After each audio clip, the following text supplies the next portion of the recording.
বেহালার পর্ণশ্রী থানার গড়াগাছা এলাকার গণধর্ষণের শিকার দুজন যুবতী। গত 5 তারিখ রাতে পর্ণশ্রী গোড়াগাছা এলাকার একটি বাড়িতে দুজন যুবতীকে মাদক খাইয়ে গণধর্ষণ করা হয় বলে অভিযোগের ভিত্তিতে 5 জন অভিযুক্তকে গ্রেফতার করে পুলিশ। 5 জন অভিযুক্তদের বিরুদ্ধে 341, 323, 506, 509, 354, 328, 376 ডি মামলা রুজু করা হয়। আজ আলিপুর আদালতে 4 জন অভিযুক্তকে নিয়ে আসা হয় ও 1 জন অভিযুক্তকে জুভেনাইল কোর্টে নিয়ে যাওয়া হয়। 4 জন অভিযুক্তকে আলিপুর কোর্ট 18 তারিখ পর্যন্ত পুলিশি হেফাজতের নির্দেশ দেন। উল্লেখ্য, জানা গিয়েছিল ওই 5 অভিযুক্ত 130 নম্বর ওয়ার্ডের তৃণমূল কাউন্সিলরের ছেলের ঘনিষ্ঠ বলে অভিযোগ। এরপরই ভারতীয় জনতা পার্টির পক্ষ থেকে বেহালা পর্ণশ্রী থানার সামনে অবস্থান বিক্ষোভে সামিল হন রাজ্য সাধারণ সম্পাদিকা অগ্নিমিত্রা পল এবং যুব মোর্চার সভাপতি সৌমিত্র খাঁ। থানা ঘেরাওয়ের নেতৃত্বে ছিলেন বিজেপির অগ্নিমিত্রা পল। বিক্ষোভে সামিল হয় সিপিএমও। এরপরে ওই যুবতীর বাড়িতে দেখা করতে গেলে বাধার মুখে পড়েন অগ্নিমিত্রা পল। অপরদিকে বিক্ষোভ চলাকালীন সিপিএম সমর্থকরা থানায় ঢুকতে গেলে তখন বিজেপি কর্মীদের সঙ্গে এক প্রকার বচসা বাঁধে। তারপরে বিজেপি ও সিপিএম এর মধ্যে হাতাহাতি শুরু হয়। দেখুন, আজকে আমরা সকালবেলাতে জানতে পারলাম যে দক্ষিণ কলকাতায় এই 2টি মেয়ে তাদেরকে ধর্ষণ করা হয়েছে। একটি গ্রুপ অফ ছেলে তৃণমূলের আশ্রিত, তাদের মধ্যে জানাশোনা ছিল, কিন্তু কোনো সন্ধ্যাবেলা তারা একসাথে কোথাও ছিল এবং তারপরে এই 5-6টি ছেলে এই 2টি মেয়েকে গ্যাংরেপ করে এবং তাদের মধ্যে এখানকার কাউন্সিলরের ছেলেও নাকি আছে, এটা স্থানীয় মানুষরা বলছেন। কিন্তু এফআইআরেও তার নাম দেওয়া হয়নি এবং তাকে অ্যারেস্টও করা হয়নি। সেই কারণেই আজকে এখানে আসা এবং ভারতীয় জনতা পার্টি দক্ষিণ কলকাতার আমাদের প্রেসিডেন্ট অনুপম ভট্টাচার্য এবং আমার সঙ্গে রয়েছেন আমাদের প্রদেশের যুব মোর্চার প্রেসিডেন্ট ডক্টর ইন্দ্রনীল খান। আমরা এখানে ছুটে এসেছি, পুলিশের সাথে কথা বলেছি। পুলিশ যেটা বলছেন যে ওরা 5 জনকে অ্যারেস্ট করেছে।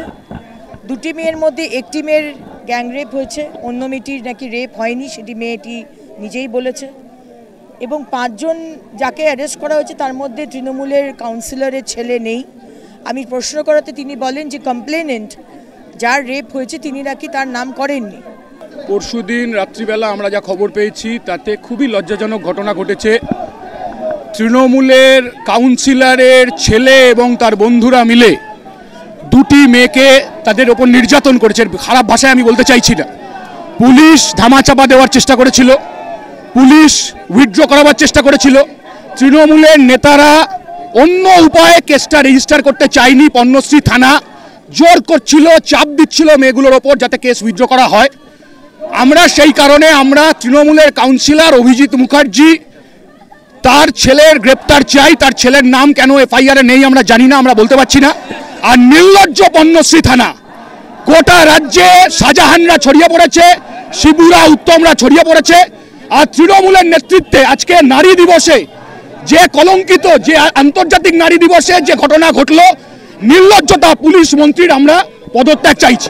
যেরকমভাবে হাতরাসে হচ্ছে একই রকমভাবে হাসকালিতে হচ্ছে, যেরকমভাবে উন্নয়ন হচ্ছে একই রকম কামদুনিতে হচ্ছে। বিজেপির সরকার আর তৃণমূলের সরকার এই ধর্ষণের ঘটনার বিরুদ্ধে প্রতিবাদ করতে পারছে না। আর কলকাতায় বেহালার বিধায়ক জেলে আছে, 50 কোটি টাকা খাটের তলায় পাওয়া গেছিল, সেই বিধায়কের 1 নম্বর সাগরেদ অভিজিৎ মুখার্জি, 1 নম্বর সাগরেদ, যে জেলে দেখা করতে চান বিধায়কের সাথে, তার ছেলে এবং তৃণমূলের নেতারা হচ্ছে এই ঘটনার সাথে যুক্ত। সবার গ্রেপ্তারের দাবি করছি আমরা, অভিজিৎ মুখার্জির ছেলের গ্রেপ্তারের দাবি করছি।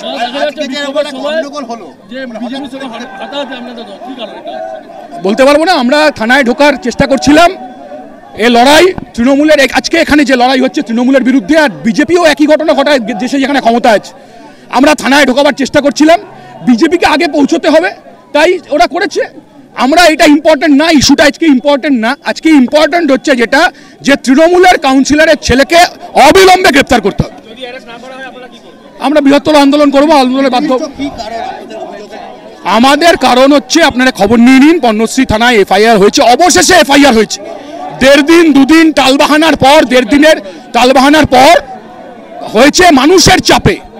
গোটা বেহালায় কালকে সিপিআইএম বেহালা পশ্চিমে 3টে বড় মিছিল, এই ঘটনার প্রতিবাদে 3টে বড় মিছিল আমরা গোটা বেহালা পশ্চিমে সিপিআইএম এর পক্ষ থেকে করব।